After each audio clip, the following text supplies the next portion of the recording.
the death of mainstream. People, what up? What's good? As y'all can see, man, we got an interesting topic from Patrick CC, right? The death of mainstream. So apparently you can be talking about media, pop culture, all that sort of thing. So let's get right into it. There is more high quality content available than ever before, and yet most people feel like there is something missing. There was once a time where it felt like we were all on the same wavelength when it came to entertainment and pop culture. Everything felt more impactful. Movies were bigger, music spread further, famous people were actually famous, awards meant something, and if there was a shocking story in the news, it was impossible to miss. It was much easier to have your finger on the pulse of pop culture, and it created this bond that we had together as strangers, and we took it for granted, because now that that bond is gone, the world of entertainment, music, movies, shows, social media feels oversaturated, confusing, and dull. I bet most of you can relate to this. How many times these days does someone say to you, "Hey, did you hear about," or "Hey, did you see," and not only is your answer no, but you literally have no idea what they are talking about. Life wasn't always like that. What we are missing today. You know what, I guess, and he probably gonna elaborate, but I guess, like, because we have so much access to more than, you know, what's just on, like, just what's on TV or just what is coming out in the theaters, right? Like, you know, streaming services like Netflix, Hulu, and all them, and then you know, social media, where we're able to, I guess, give our attention to a lot more things. So I guess the things that are supposed to be mainstream or are supposed to be as important, or, you know, don't really feel that way anymore. But let's see what Patrick got to say about it. And for the past few years is a monoculture, which is essentially one culture that all Americans are connected to. Sometimes I even call it the death of mainstream, because nothing really feels mainstream anymore. Every decade had their own version of monoculture that was seemingly easily defined. But what will define the 2020s? Monoculture is dead. And for anyone watching this that's like a teenager or younger, it means nothing because they can't relate to that experience. But literally anyone older than that remembers their version of monoculture and probably misses it because it represents a much more simple time. Every generation before Gen Alpha, and I barely remember it, yo. I'm 23. Like, I grew up in the 2000s, so even when I was a young kid, we already had stuff like Facebook, MySpace, like Tumblr and that type of thing. So I kind of came up, or I kind of grew up as social media was really getting started.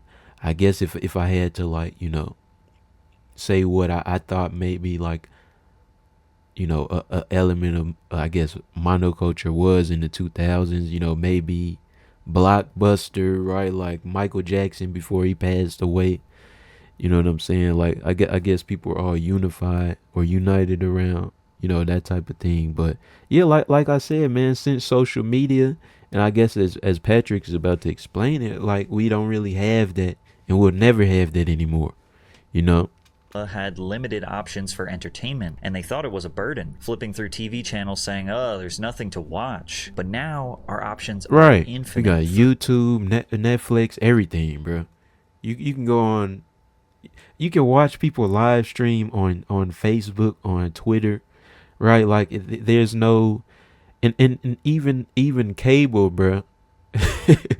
People jailbreaking the Fire Stick, so they making sure they got something to watch, right? You're not just waiting until 7 p.m. Central or whatever until, you know, that one show comes on that, you know, everybody in the nation is watching, right? 3.7 million YouTube videos uploaded every day. One streaming service with every song ever made and 100,000 new songs being uploaded every day. Dozens of subscription services with thousands of movies and TV shows. A literal endless singular feed of short form videos that one can spend hours without realizing the time has passed. And despite having access to all of this content, a lot of us feel bored and disconnected from each other. Well, today I want to talk about that feeling like something is missing. I believe it is tied to the death of monoculture. So let's dive into how we got here, where it went wrong, and actually why some of you might consider it to be a good thing. Entertainment has always evolved based on the available technology. The easier it is to consume, the less impactful it is. Movie theater ticket sales had their all-time peak in the US in 1946. Over 90 million weekly admissions were recorded, which means that about 60% of the US population went to go see a movie that year. Now, were movies objectively better in 1946?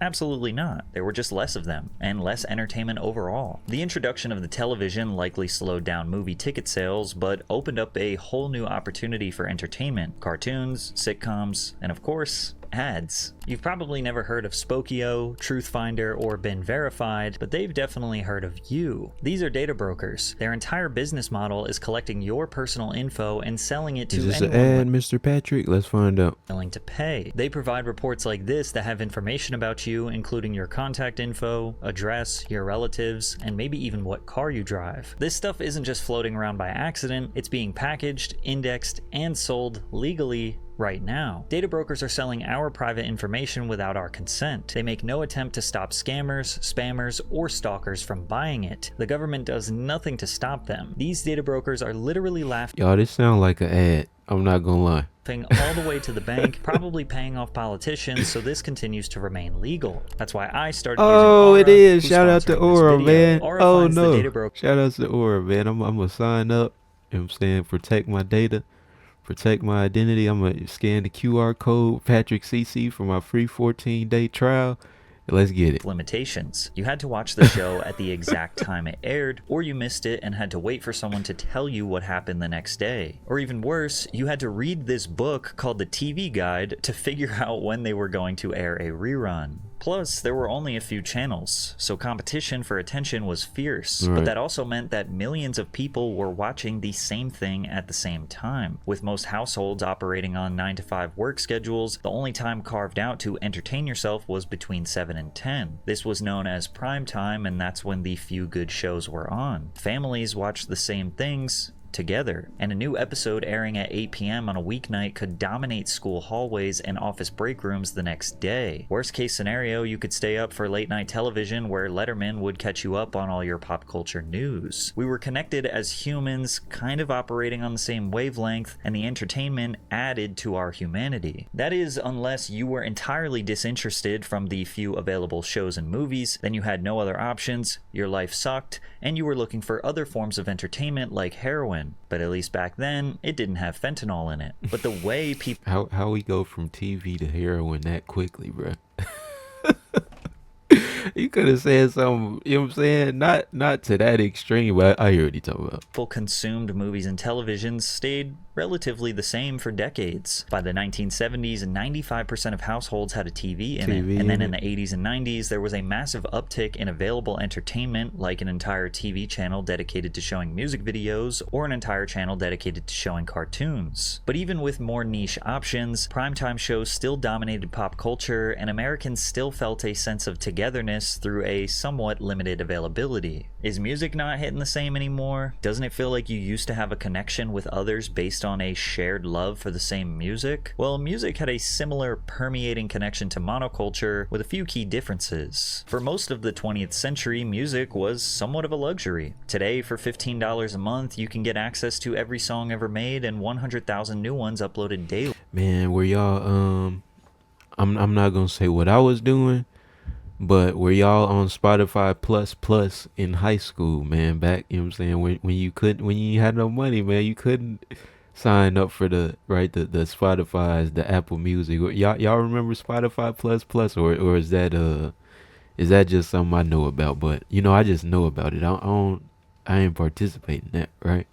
$15 used to get you one album, and you had to take your happy ass to a record store and physically buy it. And if the album was in high enough demand, they might not actually have it. Right. And that seems like a dumb thing to say, but in our modern culture, entertainment is never not available to you. These stores often had a strong sense of... But yeah, all jokes aside, and that's another big thing, bruh. You know, even if we go back to the movie thing that he was just talking about, like even for example, you guys, I'm watching or reacting to this video, right? like right after Superman's opening weekend, bro. And it was some empty seats in the theater on Sunday. You know, it's like you don't have to always see the movie on opening weekend because some people gon' you know what I'm saying use them websites, right? And they like, I'd rather save money on the ticket. I just, you know, find an alternative method to. So it's not just that, um, we have more accessibility. Is that people ain't trying to pay either, right? And people have access to workarounds. I'm trying not to say certain words, y'all, if y'all can't tell, man. Community and served as a gathering place for music fans. It wasn't unusual for artists to stop in and play mini concerts or sign albums before an appearance in a particular city. When people bought an album, they were now invested. They worked hard for that money. So to get the value back, they actually listened to the whole thing. They even tried to like the songs that they didn't initially like because they paid for it, which ultimately made them appreciate the artistry on a different depth. This uninterrupted focus on the music built a deeper connection from the fans to the artist. Fans had to imagine what their favorite musicians were like based on lyrics, a few interviews, and carefully staged photographs in magazines or posters on their wall. There was a mystique. Pop stars felt larger than life, almost like fictional characters, which is why people would pass out at the mere sight of Michael Jackson. Today we have countless interviews and endless access to all of their thoughts and opinions on social media. That mystery is gone. Artists are more accessible than ever, and because of that, they feel less special. And since music was basically a luxury, I think that's a good thing, bro. Like, the death of mainstream, it also, I feel like, comes at the death of celebrity worship, right? Like, before you couldn't see Michael Jackson, for example, but now you can just go on Drake's Instagram or catch him on somebody's live stream or whatever, and you're not pedestalizing, you're not idolizing him, right? Because you know it's like why worship another human being? You know what I'm saying? Why worship somebody else with flaws?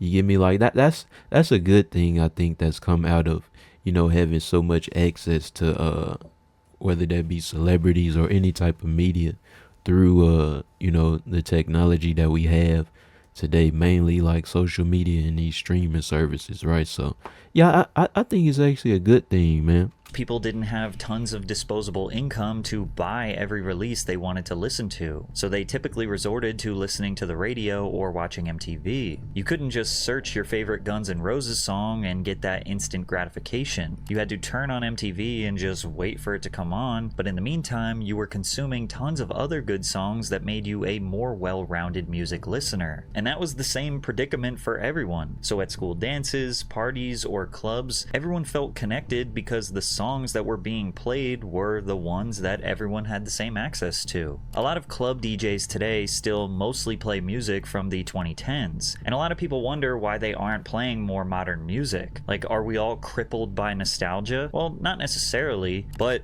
when you play music from the 2010s, you can kind of guarantee that everyone in the club is going to know those songs. Whereas today, everyone just listens to vastly different music. What's considered extremely popular and mainstream to you might literally not be considered extremely popular. But what's cool is, that also opens up doors for, and I don't, like, back in college, man, I was going to like little underground shows heavy. Me and one of my guys, we used to run shows at a bar or whatever.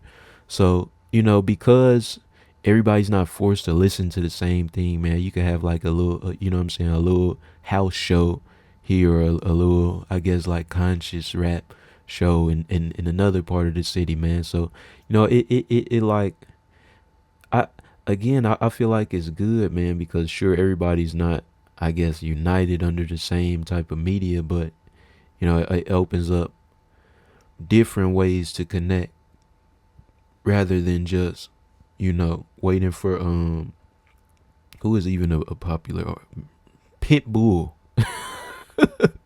back in like what, the late 2000s or the early 2010s to like drop something and play that when you go to the club, right? and mainstream to the person next to you. Today, we have unlimited access to every song ever made. When a new song or album drops, it is just right there in your phone. You don't have to talk to anyone, don't have to buy it, don't have to wait. Most of the time, the artist is actually begging you to listen to it, or you accidentally found out about it. You didn't even want to discover it. Most people have resorted to just letting the algorithm decide what music to recommend to them because it's easier than doing all of the effort I just talked about before. Combine this lack of mono connectivity through music, requiring absolutely no effort to get access to the music, as well as artists not having the star power due to overexposure, and surprise, surprise, music holds absolutely no value to the average casual listener. Once we entered the 2000s, the rapid advancement... I wouldn't say that. I would just say people aren't idolizing the artists anymore. Like, you can still... y'all heard that voice crack on Steel? Like, you can definitely find some songs you like and some in the artists that you like. It's just you're not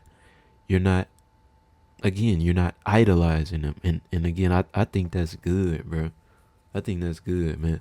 They got the DS on here. What y'all know about the DS, bro? Available technology caused a dominant monoculture to become more fragmented. TVs were becoming cheaper, bigger, and higher quality. The internet was getting faster, becoming easier to access and navigate. Cell phones were in everyone's pocket. We were becoming more connected than ever, but we didn't realize it was actually going to drive us further apart. In my opinion, 2000 to 2010 was a great sweet spot for pop culture. I would describe today's culture as everything all at once, and the early 2000s was the same, but it was slightly more manageable. Let's start simple. Movies. Here's a graph of every movie released per year around the world. You can see the quantity of movies released remained relatively the same from the early 1970s to the late 1990s, and it just started slowly ramping up in the 2000s before it exponentially exploded. Back then, there was a rhythm to it all. You'd get 2 or 3 massive blockbusters every summer, movies like Spider-Man, Pirates of the Caribbean, or The Dark Knight, which dominated culture for weeks. As fall and winter rolled in, you'd see smaller budget, more experimental, or just simple films rise to the surface. Movies like Eternal Sunshine of the Spotless Mind, Little Miss Sunshine, Juno, and Requiem for a Dream. Everyone kind of knew what was coming and when it was coming, and that predictability created a shared sense of anticipation. Even smaller budget films had a shot at becoming massive, and the reason they had a shot was because people actually went to the theaters. Our last peak in movie theater ticket sales was in 2002 when 1.5 billion tickets were sold. But even if you didn't go to the theater, we had these really cool things called DVDs, where you could buy the movie that you missed and watch it at home. And if you didn't want to commit to buying it, no worries. You could rent the film for a few bucks by going to this magical place called Blockbuster. Right. This is a store where you could essentially browse all of the movies that you didn't get the chance to see. You would actually talk to the employee who worked there, and they would give you a recommendation or tell you what everyone else is renting. Sometimes a movie was in such high demand that all of their copies would be rented and you couldn't get it.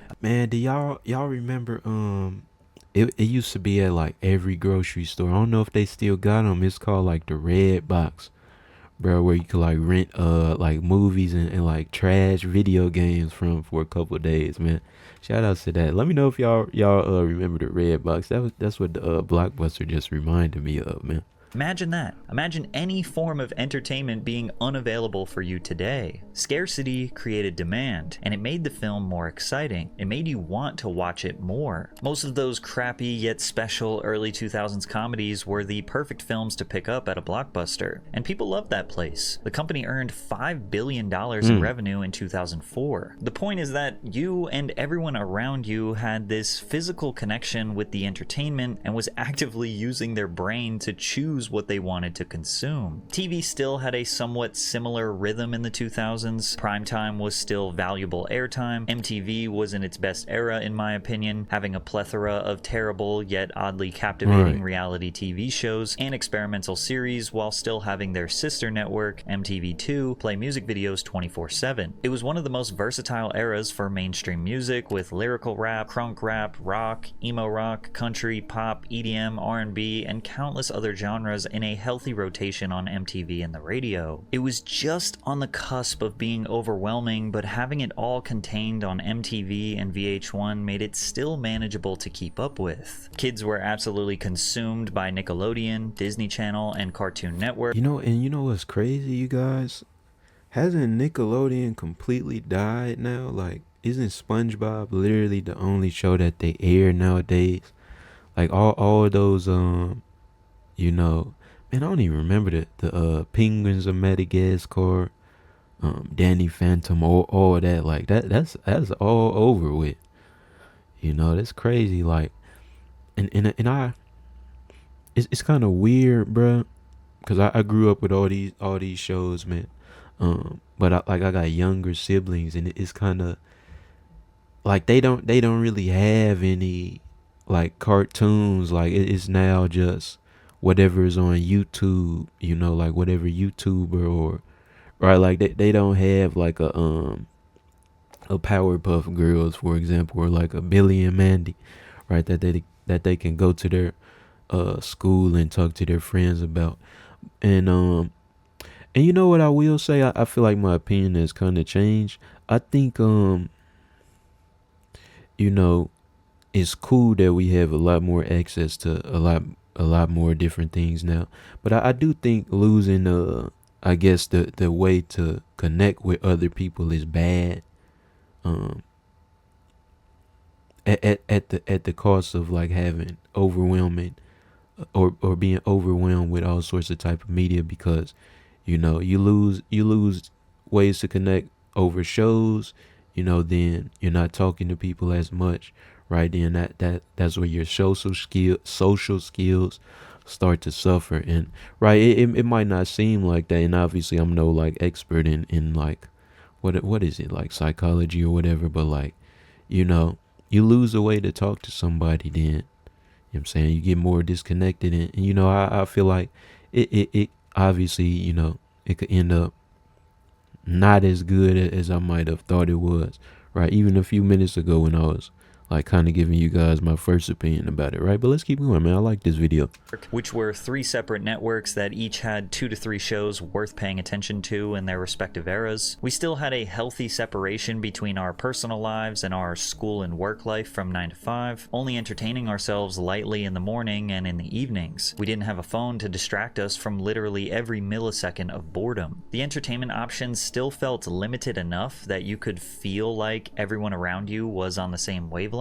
Plus, we were still at the mercy of knowing the schedule of when new shows were going to air. But that started to die when cable companies provided DVR capabilities. You could now record your favorite shows and movies and watch them later whenever you wanted. This was the beginning of the streaming service era takeover that so many people today loathe. Today, you may feel like you are not as connected to the culture because 1, less people are going to the theaters, and 2, the DVD and TV business has been demolished by streaming services like Netflix, Hulu, HBO Max, etc. Being able to stream anything, anywhere, anytime, all while being alone in your room means there's no anticipation, no excitement, nobody to share the experience with, and therefore, no real reason to watch, which is why you simply scroll and scroll through endless choices, waiting for something to magically grab your attention, waiting for something to give you a reason to watch, but it just never happens. On a lighter note, every now and again, we do have a monoculture moment. I think back to the Barbie movie where girls were excited to dress in all pink and drag their boyfriends to the theaters, only for the guys to immediately after drag their girls to see Oppenheimer, where I'm assuming many of them fell asleep. I think back to Squid Game. Yeah, I guess we kind of still do have like, every now and then something to go viral, like on a grand scale, and I guess people will be connected like through social media to whatever show or movie or whatever it is. So I guess it's not completely gone. It's just a lot harder for, I guess, these type of moments to happen because we're so like overstimulated by everything, right? But hold on, y'all, let me change this camera. All right, we back. Let's get it. Where it felt like everyone and their mother was blindsided by this dystopian critique of capitalism disguised as a up game show. As far as films go, it feels like it's only every couple of years where there is a moment that we are all in sync, when it used to be literally all year, every year. I can't even remember the last time music had a monoculture moment. I mean, sure, radio is still kind of relevant. TikTok made popular songs more popular, but there's so much music all over the place, all the time, that I don't even know what anybody's listening to anymore. For TV, Yellowstone, Severance, White Lotus, Love Island, I mean, they are extremely popular, but can we say everyone is watching those Right. shows? Will those shows define this era? I bet there are a ton of you watching that are like, I didn't watch a single one of those shows. The irony of it all is that the death of a unified culture everyone seems to be feeling came with our pursuit to be more connected than ever before, because the adaptation of the internet and social media into our everyday lives was the nail in the coffin for monoculture. By the turn of the century, everyone with extra cash had a computer somewhere in the house. Our parents were using them to basically replace what the newspaper did for decades. Man, what y'all know about having the family computer, man, in the living room or the dining room, bruh, where you and your siblings had to take turns on it? What y'all? It's cause I got my own setup right here, obviously nowadays. But what y'all remember about that, man? The desktops and internet connection got faster, we looked at forums, chatted through AOL Instant Messenger, played simple flash games on Newgrounds, and even bid on random antiques from eBay. Being connected to random people all over the world was beautiful. You were no longer limited to the thoughts, beliefs, and interests of those in your geographical location. The internet was still somewhat difficult to navigate. You know, there was a time when Google didn't have all the answers. You had to check other search engines like Yahoo and my favorite, Ask Jeeves, to find what you were looking for. Videos would take forever to load, the quality was often terrible, and sometimes just straight up didn't work. Using the internet kind of felt like exploring uncharted land. That friction, scarcity, and lack of instant gratification was what made it special. It was worth working for. Today, we just expect things to work. We demand convenience, and we are willing to give up our human autonomy for it. Initially, the entertainment industry as a whole saw the internet as a threat because of piracy. Suddenly, millions of people could download movies, music, and TV shows for free through networks like Napster, LimeWire, and torrent sites, completely bypassing traditional revenue models. Studios, labels, and networks feared the collapse of their business structures, as physical sales and TV deals were at the risk of being replaced. The internet stripped them of control, and for the first time, the consumer had the power to access content without paying a cent. From the consumer's perspective, the logic was simple. Why pay for something when you can get it for free instantly? Right. Piracy wasn't just about being cheap, it was about convenience. Buying a CD or DVD meant going to a store, spending 10 to 20 bucks, and hoping you'd like the full album or movie. Then again, people didn't realize the nuanced value of the additional human experiences they got while consuming entertainment. All that driving to the store, talking to people, limited inventory, sitting on a sticky theater seat, that was all just considered to be an inconvenient cost to getting what you wanted. But you couldn't argue against the value that the internet brought to individuals. It gave everyone a voice, a platform, and endless options. Hold on, y'all. My camera being bootleg. We real ghetto with it. Oh, we still recording. I thought it stopped. I'm sorry, y'all. Let me focus again. There we go. Yeah, we good. Let's tailored exactly to their preferences. And that ramped up significantly in 2003 when MySpace became the first widely accepted platform for social media. By 2005, the platform had around 300 million users and had an estimated valuation of over $10 billion. The platform allowed people to share their personal passions and stories as individuals. If nobody in your real life aligned with your interests, you would be able to find a community of like-minded people online. People started calling random strangers on the internet their friends. They became invested in their lives, wanting to know what they were doing in their geographical location. Your connection to random people around the world started to make you disconnected from those physically around you. Slowly, the digital world began to feel more important than the physical one. Yeah, it's kind of, you know, it's kind of like a, I guess there's pros and cons. You know what I'm saying? And he explained it perfectly. You're more connected, or you have the opportunity to be more connected with people that you would never meet ever because of, like, you know, social media, Discord, and things like that. But nowadays, bro, you don't even talk to your neighbor, you know, so. As platforms evolved, first with Facebook, then Instagram, and eventually TikTok, the focus shifted even further away from a shared experience and towards personal branding. Algorithms were designed not to connect people as a whole, but to keep you personally engaged, feeding you content you already agreed with or found entertaining. The internet became less of a town square and more of an echo chamber, reflecting only your own tastes, beliefs, and biases back at you. And I do think that in particular is bad. It still happens, and reason why I think it's bad because it you know, it lends itself to like things like cancel culture and stuff like that. You know, people are afraid to have an unpopular opinion because they fear that they're going to be cyberbullied or, you know, get their their online income or whatever taken away. So, you know, that echo chamber stuff, right? Thanks to like the algorithm is you know what I'm saying? It's like taking away, I guess, like individuality as well amongst people online, and that sucks, man.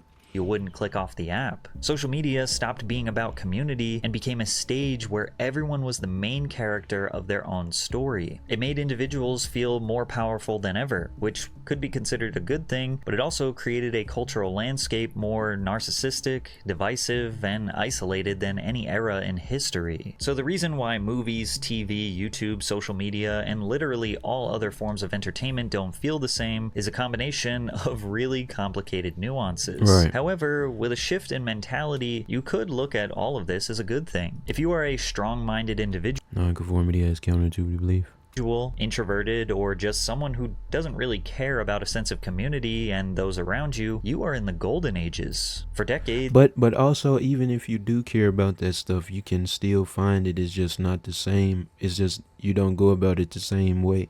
Like you can still definitely find a you know, you can use social media and use like let's say you in a box or whatever. Like you can go online and find like your nearest, you know what I'm saying, boxing gym or whatever, and get involved like that, and find ways to connect with people in real life through using the platforms that we have, right? So it's not even just for the introvert or the recluse, right? If you didn't fit into the narrow lens of what the mainstream deemed valuable, if you didn't like the biggest pop star or wear the right clothes or relate to the 5 TV shows everyone else watched, you were invisible. You had nowhere to go. You were the weird kid, the quiet one, the one who didn't belong. But now the internet gives you infinite options to find belonging, and literally any interest you may have, no matter how unique it is, chances are there is a niche community where someone like you isn't just accepted, you're celebrated. Do you like wolves eating watermelons? So do 61,000 other people. Do you like stapling bread to trees? So do 335,000 other people. Today, a girl who was once mocked in school for drawing anime characters in her notebook can become a full-time artist with a fan base of thousands or millions. A kid who was laughed at for making weird songs on his cracked BandLab app can go viral on TikTok and then chart on the Spotify Viral 50. A filmmaker with no connections and no budget can put their short film on YouTube and have it resonate with millions of people around the world. Right? These stories were impossible in the monoculture era because the gatekeepers decided what was and what wasn't. Before the internet, independence was next to impossible, and today the gatekeepers have less power than ever. So maybe entertainment feels more chaotic, more overwhelming, and less special. Maybe we are no longer all connected under a simple, easy to navigate monoculture, but there is more opportunity than ever for a small independent creator to get a taste of that success. Perfect. He put it perfectly, yo. I literally can't add nothing to that. Consumers, if you know what your interests are and do not let algorithms decide what you want to watch, and are willing to do the tedious task to actively get outside of the echo chamber that these algorithms are trying to hold you in, and find that one quality YouTuber or that one underrated Hulu series, then you are probably completely fine with today's entertainment climate. Build your own world. Who cares about community? This is your life. Now, I personally go back and forth on my feelings towards the death of monoculture. I don't personally feel drowned out in content. Since I have terrible movie and TV taste, I will watch just about anything as long as there is a decent premise for the plot. As far as music goes, I am totally willing to put in the grind to find my new favorite artist, and I'm actually one of those annoying people who kind of starts to dislike someone when they get more famous. So I actively look for underrated talent, and Spotify and social media makes that a million times easier and more convenient. But at the same time, I do miss that sense of monoculture. I play a lot of golf, and when I meet new people, I've had countless conversations that lead nowhere because we have absolutely nothing in common due to being stuck in totally different algorithmic echo chambers. Sometimes the golfers don't even watch golf, so I'm just like, Right. How's the weather? And obviously, I'm a creator, so I'm benefiting from a system that was created for me to succeed. And because of my feelings going back and forth, my channel is somewhat a reflection of the lack of and yearning for an entertainment monoculture. My YouTube channel is kind of like a 2000s MTV inspired hodgepodge of modern pop culture. Firstly, I'm reliable, posting every Monday at 3:15 p.m. Eastern Standard Time. And every week we talk about something pop culture related. Sometimes it's music, sometimes it's film, sometimes it's internet personalities, sometimes it's a comedian, action sports star, politics. The modern YouTube algorithm wants you to keep making the same video over and over with the same thumbnails and dominate one specific niche, Right. which is why you see so many successful channels being repetitive, because that is literally what works. I try to keep a balance. And because of that, some videos get more views than others, some videos bomb, but I hope you enjoy me keeping that old... Definitely enjoyed it, man. And that's also, you know, what he's talking about at the end, that's also kind of why I wanted to start this reaction channel, man, because, I mean, as much as I like Marvel Snap, some of y'all might know me from that, if you even watching at this point, but, yeah, man, you know what I'm saying, it gets to a point where you don't want to do I don't want to make the same style of thumbnail every single day, or I don't want to talk about, you know, y'all ain't watching no Marvel Snap, but man, this is a great video right here. Shouts to Patrick. Hope y'all enjoy it, man. Go sub to him, sub to me, man. As always, just your boy 2Centz. Say it with me, TCZ. We out.